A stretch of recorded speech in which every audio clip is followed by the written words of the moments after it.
Seems the Turnbull government is still floating that plan to expand the welfare card to include teenagers on the dole. Now, this is the system where instead of getting cash put into their accounts, a majority of welfare recipients' money will be used able to be used only on a card to buy essentials.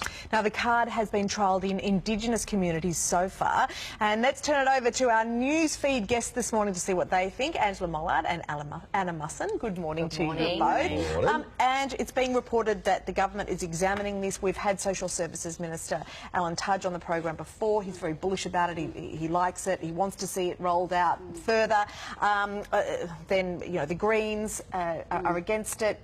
Jobs Australia has done an examination of this, and they say that it actually entrenches poverty. What do you think? Yeah, look, I think it's patronising and a bit heavy-handed. But that said, we're talking about under 18s.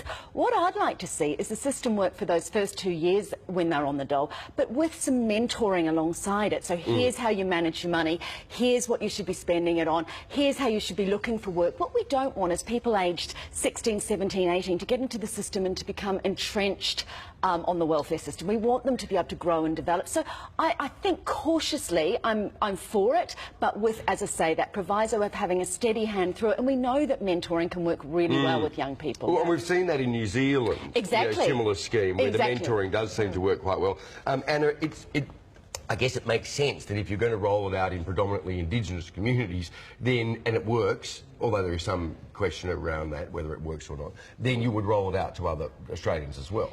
Well, ideally, and I think what we lose sight of is that welfare payments are meant to be a hand up, not a handout.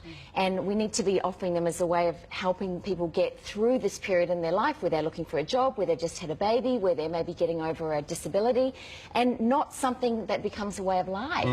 And I would hate to think that people go, all right, I'm going to find a way to live with just this amount of money, instead of thinking, all right, well, I'm grateful for this means of getting through this time in my life, and I'm looking forward to the next step. And I don't know how we would afford or work out all the details of a mentoring situation, but if we can change the mindset from a handout to a hand up, and let's get through to the next step, then ideally it's not a way of life, and it's not a way of managing with just this, I can get everything I want with just this time. And it's a good, it's a good term, a hand up, because that's exactly what Ange is talking about, and that is this mentoring. When you know, when you're giving someone a hand up, you're helping them in lots of different areas. Allegedly part of the scheme that is being trialled in Ceduna and now. It is, but when you're surrounded by people who live a similar lifestyle, it's really hard to see the way through. You know, when they say, how do you soar like an eagle when you're surrounded by turkeys? Not saying people are turkeys who are on welfare, but if we can break that cycle, that's the ideal scenario.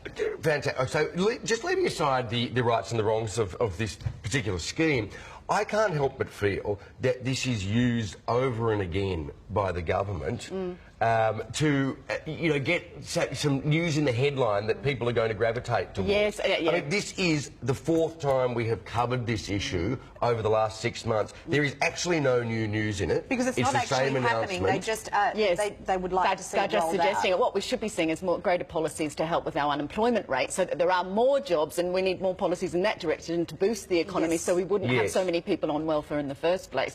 I think, you know, there's not a lot of conversation about that. And there's not a lot of conversation. You know, people have raised the notion that, you know, Exxon, BP, etc. have so far managed to skip out of about $18 billion worth of taxes in the last 10 years, and that raised its head, and the government said, oh, yeah, we'll look into that. You don't see that on the front page, do you? You see welfare recipients on the front page all the time. Which is interesting why that wouldn't get as clicked on. Why are we just more interested in clicking on...